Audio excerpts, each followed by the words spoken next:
students, welcome to my class. I am Rachna Shukla and going to teach you class 10th biology, first chapter life processes and subtopic transportation in human beings. Transportation दो तरीके से होता है, एक तो blood transport system होता है, एक ब्लड ट्रांसपोर्ट सिस्टम होता है और दूसरा होता है लिम्फ ट्रांसपोर्ट सिस्टम। हम अभी ब्लड ट्रांसपोर्ट सिस्टम पढ़ते हैं। ब्लड के थ्रू बहुत सारी चीजों को ट्रांसपोर्ट होना है। किन किन चीजों को ट्रांसपोर्ट होना है हमारी बॉडी में? हमारी बॉडी में ऑक्सीजन को ट्रांसपोर्ट होना है, जो सारी लंग्स में है उस ऑक्सीजन को पूरे बॉडी में जाना है। हमारी बॉडी में CO2 को ट्रांसपोर्ट होना है, फूड को ट्रांसपोर्ट होना है एंड वेस्ट मटेरियल को ट्रांसपोर्ट होना है। इन सारी चीजों को, इवन हार्मोन्स को भी ट्रांसपोर्ट होना है। इन सारी चीजों को बॉडी के एक पार्ट से दूसरे पार्ट में ट्रांसपोर्ट होके जाना है। तो ये किसके थ्रू ट्रांसपोर्ट होता है? ब्लड के थ्रू ट्रांसपोर्ट होता है।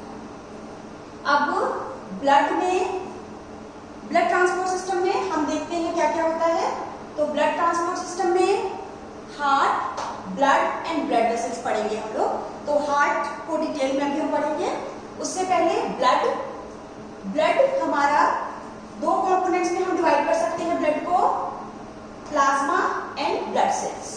तो this is blood can be divided into plasma and blood cells. Plasma and blood cells. Plasma is the liquid part, fluid part of the blood. Blood में से sales को निकाल देंगे तो दिस इज द प्लाज्मा। अभी corona के लिए plasma therapy की बात हो रही है। तो what is plasma? That is the fluid part of the blood. Cells को रिमूव करती है। ये प्लाज्मा ब्लड का फ्लूइड पार्ट है। 90% वाटर ही होता है इसमें ब्लड का। ये पूरे ब्लड का 55% होता है प्लाज्मा। और इस प्लाज्मा में के थ्रू ट्रांसपोर्ट होता है CO2, food and waste. Okay, now blood की सेल्स, हमारे ब्लड में 3 तरह की सेल्स होती हैं, RBC, WBC and platelets. RBC red blood cells, red in colour. क्यों होती है रेड? Because of haemoglobin. क्यों होती है RBC रेड? हीमोग्लोबिन की वजह से। और काम क्या करती है? ये ऑक्सीजन को ट्रांसपोर्ट करती है। Most of the oxygen is transported by RBCs। WBC white होती हैं, और ये मेन क्या काम करती है? Fights with pathogen. WBC fights with pathogens. Now platelets बहुत लार्ज नंबर होती हैं और प्लेटलेट्स हमारे ब्लड में ब्लड क्लॉटिंग का काम करती हैं। प्लेटलेट्स ब्लड में ब्लड क्लॉटिंग का काम करती हैं, ब्लड को क्लॉट करती हैं। What is blood clotting? Blood clotting होता है जब कभी कोई इंजरी हो जाती है तो at the point of injury blood जो निकलता है वहां पर ये ब्लड को रोक देती है क्लॉट बनाकर, और ब्लड को बहने नहीं देती है। अगर क्लॉट ना बने, प्लेटलेट्स की वजह से ब्लड में क्लॉटिंग होती है और ब्लड का रिमूवल रुक जाता है। अगर प्लेटलेट्स नहीं होगी तो ब्लड की क्लॉटिंग नहीं हो पाएगी, और ब्लड की क्लॉटिंग नहीं हो पाएगी तो ब्लड कंटिन्यूअसली बहते बहते we can die also. Now next is blood vessels. अभी तक हमने देखा हार्ट, अभी पढ़ेंगे ब्लड में प्लाज्मा, ब्लड सेल्स है RBC, WBC, प्लेटलेट्स। इनके फंक्शंस भी हमने देख लिए। Now let's move to next point, that is अब हम देख रहे हैं ब्लड वेसल्स। ब्लड वेसल्स होती हैं आर्टरीज, वेन एंड कैपिलरीज। अब हम देखते हैं आर्टरी, वेन एंड कैपिलरीज के बारे में। तो आर्टरी, वेन, ब्लड वेसल्स होती हैं आर्टरी और वेन। कैपिलरी के बारे में भी देखते हैं, आर्टरी और when. Let's have a look. ये है आपका हार्ट, ब्रीदिंग आर्टरी। अब इस हार्ट में हम लिखते हैं artery, A for artery and this is V for when. Now artery का A, ये आर्टरी का A और वेन का V यहाँ पर एरो की डायरेक्शन शो कर रहे हैं। मीन्स A जब हम लिख रहे हैं तो दिस एरो शोइंग कि आर्टरी में ब्लड ट्रांसपोर्ट होके जाता है from heart to different parts of body. Vein V, this arrow showing कि बाहर blood different part of body से ब्लड कलेक्ट करके हार्ट में आता है। ओके, अब बॉडी से हार्ट से बॉडी में ब्लड जाएगा तो कैसा ब्लड जाएगा? ऑब्वियसली ऑक्सीजनेटेड ब्लड जाएगा। सबसे पहले ब्लड कहां से कहां जाएगा? Artery will carry blood from heart to organs, और वेन बॉडी के डिफरेंट ऑर्गन से हार्ट में लाएगा ब्लड को।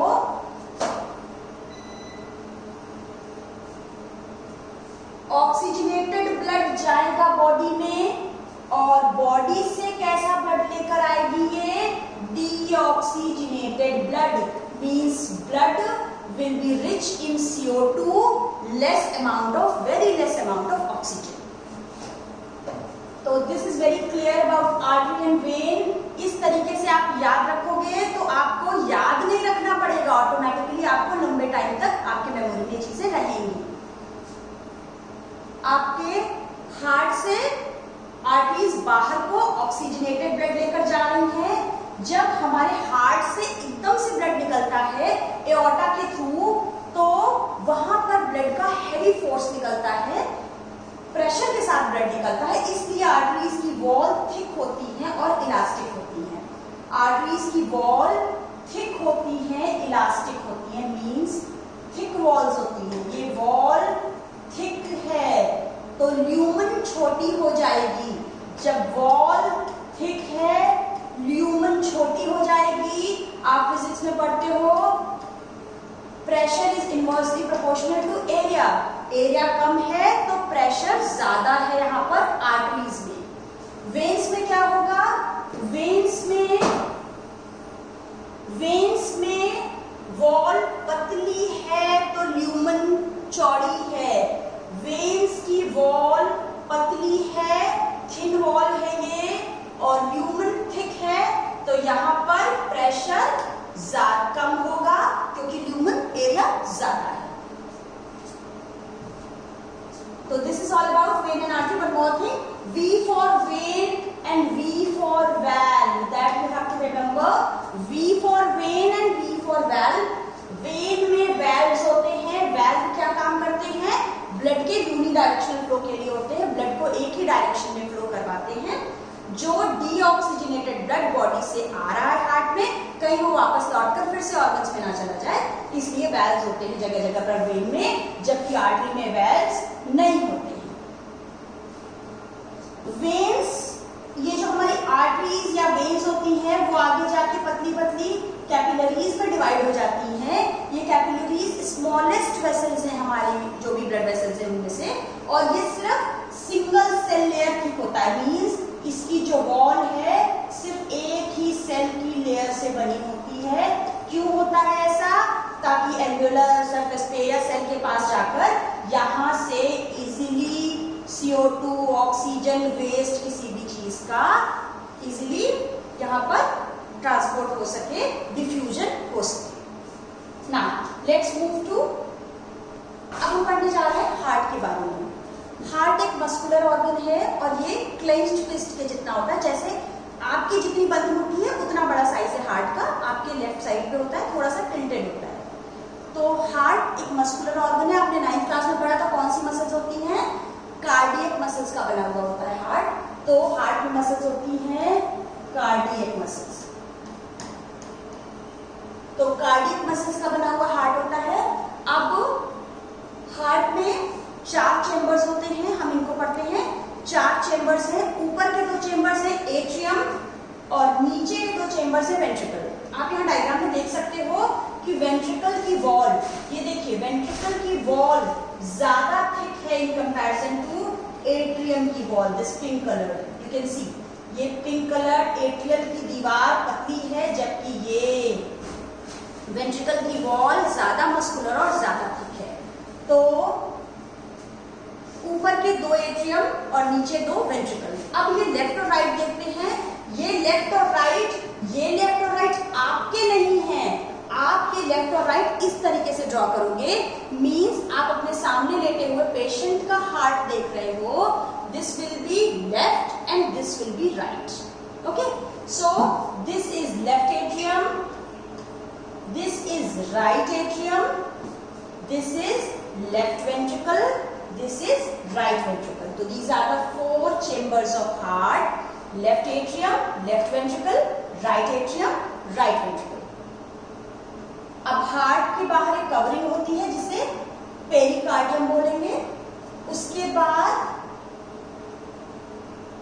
हार्ट में कहां से ब्लड आता है, कैसा ब्लड आता है. तो हम आर्टरी और वेन को पढ़ चुके हैं.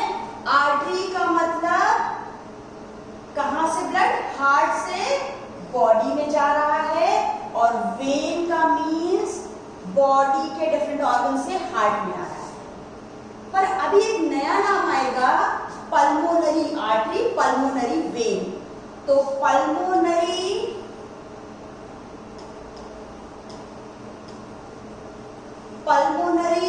और artery,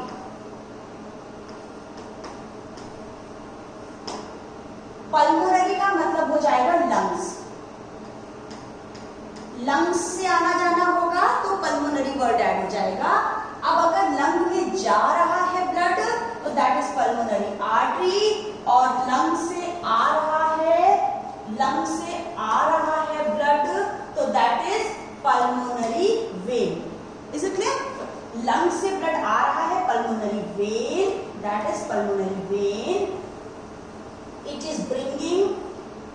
It is bringing blood from lungs. Pulmonary vein lung से ब्लड ला रही है. लंग्स में क्या होता है, lung is rich in oxygen. पूरा ऑक्सीजन लंग में भरा हुआ है जब हमने सांस ली. तो लंग से कैसा ब्लड ला रही है pulmonary vein, oxygenated blood. This oxygenated blood is brought by pulmonary vein from lungs to left atrium. You can remember left atrium में L for left, L for lungs. Left atrium में lung से आ रहा है blood, pulmonary vein के through oxygenated blood. Okay? जब left atrium में blood आ रहा है तब तो ये एक्सपेंडेड है, और जैसे ही इसमें ब्लड आ गया ये कॉन्ट्रैक्ट होगी. जब ये कॉन्ट्रैक्ट होगी, आप देखते हो किसी बलून में पानी भरा और आप उसको प्रेस करो, कॉन्ट्रैक्ट होगा. प्रेस करोगे तो वो जहां भी ओपनिंग है वहां से पानी निकलने लगेगा. सेम थिंग, जब लेफ्ट एट्रियम में ब्लड आ गया और ये कॉन्ट्रैक्ट होगा तो ये सारा ब्लड आगे जाएगा लेफ्ट वेंट्रिकल में. लेफ्ट वेंट्रिकल में ये ब्लड जाएगा, और लेफ्ट वेंट्रिकल से here this is the direction, ये डायरेक्शन है.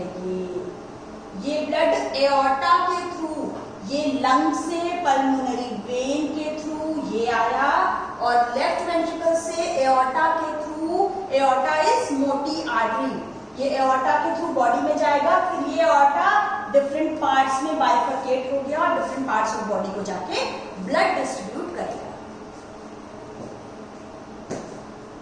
बॉडी के डिफरेंट पार्ट्स में ये individual artery, arteriole, then capillaries के फॉर्म में ब्लड चला जाएगा. कैपिलरीज में से ब्लड सेल्स में चला जाएगा, और इंडिविजुअल सेल्स को जाकर ये ऑक्सीजन दे देगा.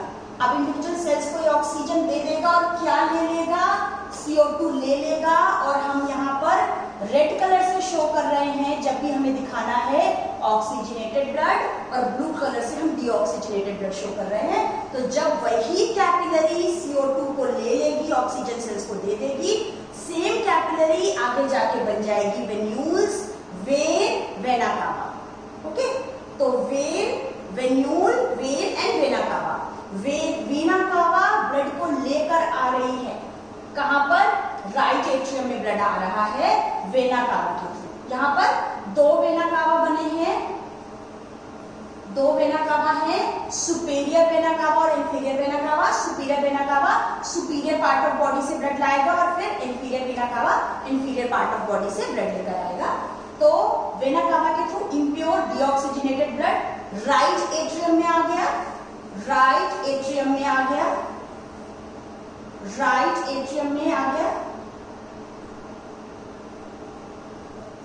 जब राइट एट्रियम में ब्लड आ जाता है तो अभी तक तो ये एक्सपेंडेड था, अब जैसे ही ब्लड आया ये राइट एट्रियम कॉन्ट्रैक्ट होगा और ये ब्लड राइट वेंट्रिकल में चला जाएगा, और राइट वेंट्रिकल से ये ब्लड, जब राइट वेंट्रिकल कॉन्ट्रैक्ट होगा तब ये ब्लड चला जाएगा पल्मोनरी आर्टरी के थ्रू लंग लंग्स में, पल्मोनरी आर्टरी, आर्टरी है क्योंकि जा रही है और कहाँ जा रही है, लंग्स में से पल्मोनरी, तो पल्मोनरी आर्टरी के थ्रू ये लंग्स में चला जाएगा, किस लिए जाएगा, फॉर ऑक्सीजनेशन, ऑक्सीजन लेने, ये डीऑक्सीजनेटेड ब्लड जो बॉडी से कलेक्ट होके आया है वो चला जाएगा लंग्स में ऑक्सीजनेशन के लिए। अब एक चीज हम यहीं पर देख लेते हैं कि चारों chambers one by one contract हो रहे हैं और रिलैक्स हो रहे हैं। जब ये वेंट्रिकल्स कॉन्ट्रैक्ट होते हैं, जब ये वेंट्रिकल्स कॉन्ट्रैक्ट होते हैं तो कॉन्ट्रैक्शन को हम बोलते हैं सिस्टोल, कॉन्ट्रैक्शन को हम बोलते हैं systole. Contraction is systole, sorry,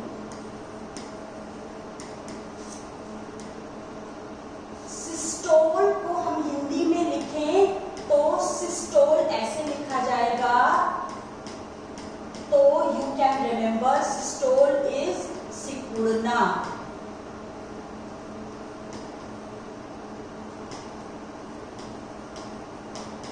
you can remember systole होता है सिकुड़ना, मीन्स दिस इज कॉन्ट्रैक्शन। जब वेंट्रिकल कॉन्ट्रैक्ट होते हैं चाहे लेफ्ट या राइट, ब्लड हमारा फ्लो करता है या तो हार्ट में या सॉरी या तो लंग्स में या बॉडी में। दोनों ही वेंट्रिकल्स के कॉन्ट्रैक्शन से जुड़ा हुआ है, सिस्टोल से जुड़ा हुआ है हमारा ब्लड प्रेशर का मेजरमेंट। ब्लड प्रेशर हमारा मेजर करते हैं हम वेंट्रिकल, सिस्टोल और कॉन्ट्रैक्शन से, सिस्टोल और डायस्टोल। सिस्टोल इज सिकुड़ना, कॉन्ट्रैक्शन, और डायस्टोल एक दूसरा वर्ड है, diastole is relaxation. This diastole is relaxation,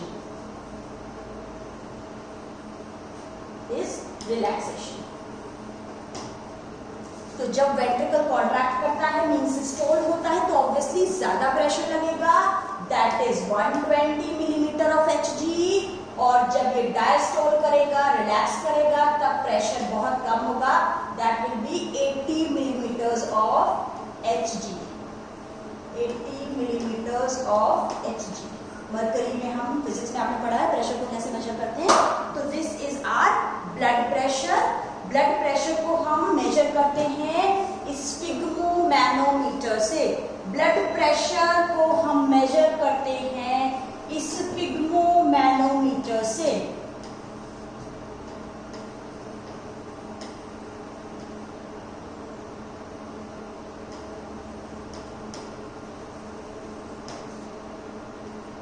sphygmomanometer से हम ब्लड प्रेशर को मेजर करते हैं, वहां पर हम सिस्टोलिक और डायस्टोलिक प्रेशर देखते हैं। Systolic pressure is 120 millimetre of Hg and diastolic is, जब रिलैक्स करता है, that is 80 millimetre of Hg। ये देखते हैं, इस तरह से ब्लड प्रेशर है हमारा 120/80, that is normal blood pressure. अब हम देखते हैं, अब हम पिछले ही डायग्राम किए, इस डायग्राम में थोड़ा ठीक से फिर से समझते हैं कि लंग, हार्ट के लेफ्ट एट्रियम में ब्लड आया है, oxygenated blood from pulmonary, from lungs, this is lungs.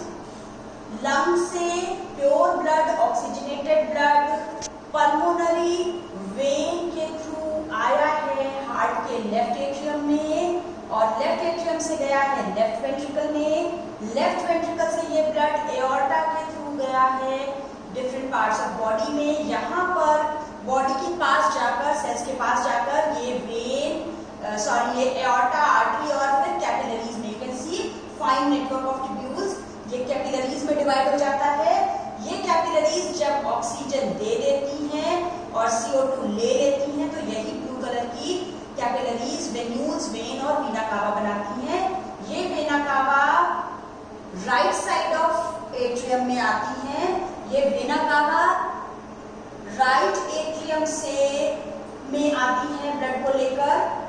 ये कैसा ब्लड है? डीऑक्सीजनेटेड CO2 रिच ब्लड है, राइट एट्रियम में आया है। राइट एट्रियम से अब ये राइट वेंट्रिकल में जाएगा और राइट वेंट्रिकल से ये डीऑक्सीजनेटेड ब्लड प्योरिफिकेशन के लिए, ऑक्सीजन मांगने के लिए लंग्स में जाएगा। यहाँ एक बात ये ध्यान देने वाली है कि हार्ट के 4 चेम्बर्स क्यों हैं? 4 चेम्बर्ड हार्ट है ब्लड की ऑक्सीजनेटेड और डीऑक्सीजनेटेड ब्लड की मिक्सिंग को रोकने के लिए हार्ट के 4 चेम्बर्स हैं। और ब्लड का ये हम पाथवे फिर से देखते हैं यहाँ पर इस फ्लो चार्ट से आप इजीली याद कर सकते हो, इसे नोट्स में आप बना सकते हो, काफी इजीली आपको समझ में आएगा कि हार्ट से ब्लड कहाँ कहाँ जा रहा है। एक और चीज, हार्ट में ब्लड 2 बार आ रहा है, एक बार ये ऑक्सीजनेटेड ब्लड आ रहा है और एक बार ये डीऑक्सीजनेटेड ब्लड आ रहा है। तो इस तरह से हार्ट में ब्लड 2 बार आ रहा है एट ए टाइम, इसलिए इसको कहते हैं हम double circulation. This is called double circulation. This is called double circulation. This is double circulation. Human beings में, mammals में ऐसे होता है। फिश में आप जानते हो 2 चैम्बर्ड हार्ट है, फिश में 2 चैम्बर्ड हार्ट है, चैम्बर्ड हार्ट है, जबकि एम्फीबियंस में 3 चैम्बर्ड हार्ट है, रेप्टाइल्स में भी 3 चैम्बर्ड है क्रोकोडाइल को छोड़कर, और एप्स यानी बर्ड्स और मैमल में है 4 chambered heart, means double circulation. Double circulation means heart में 2 बार ब्लड आता है, एक बार ऑक्सीजनेटेड और एक बार डीऑक्सीजनेटेड ब्लड आता है हार्ट में। एक बार फिर से देखते हैं कि किसके थ्रू कहाँ कहाँ ब्लड ट्रैवल करता है। आर्टरी, आर्टरी वो है जो हार्ट से बाहर ब्लड ले जाती है।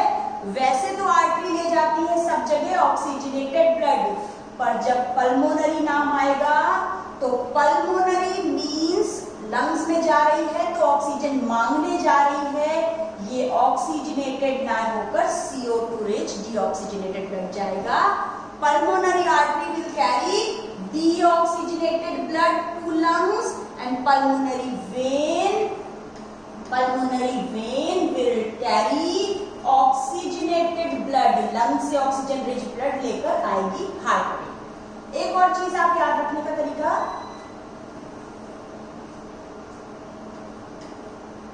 राइट एट्रियम डीऑक्सीजनेटेड ब्लड, रैडो एक वॉच का ब्रांड है, और यहां लेफ्ट एट्रियम के लिए लेफ्ट एट्रियम ऑक्सीजनेटेड ब्लड, रैडो लाओ।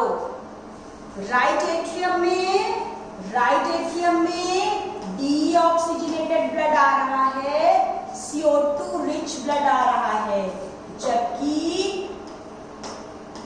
लेफ्ट एट्रियम में आ रहा है oxygen rich blood. Right atrium में CO2 रिच ब्लड आ रहा है और यहाँ आ रहा है दैट इज रैडो। तो रैडो लाओ से आप आसानी से याद रख सकते हो, राइट एट्रियम में डीऑक्सीजनेटेड ब्लड आ रहा है और लेफ्ट एट्रियम में ऑक्सीजनेटेड ब्लड आ रहा है। एक बार हम फिर से साइकिल को देख लेते हैं जल्दी से। यहाँ पर पल्मोनरी लंग से पल्मोनरी वेन के थ्रू लेफ्ट एट्रियम में आएगा, लेफ्ट वेंट्रिकल में चला जाएगा, लेफ्ट वेंट्रिकल से ये बॉडी में जाएगा, एओर्टा ये एओर्टा के थ्रू आर्टरीज और कैपिलरीज के थ्रू बॉडी में जाएगा, डिफरेंट ऑर्गन्स में चला जाएगा, और डिफरेंट ऑर्गन से ये फिर से कैपिलरीज, वेन्स, वेना कावा के through superior inferior vena cava right atrium में इम्प्योर ब्लड डालेंगी, और राइट एट्रियम से राइट वेंट्रिकल में जाएगा, और फिर पल्मोनरी आर्टरी के थ्रू लंग्स के पास ऑक्सीजन लेने, ऑक्सीजनेट होने की ब्लड चला जाएगा। This is all about transport system blood transport system in human being. अब हम पढ़ेंगे ट्रांसपोर्ट सिस्टम इन प्लांट्स और live transport system. Thank you class.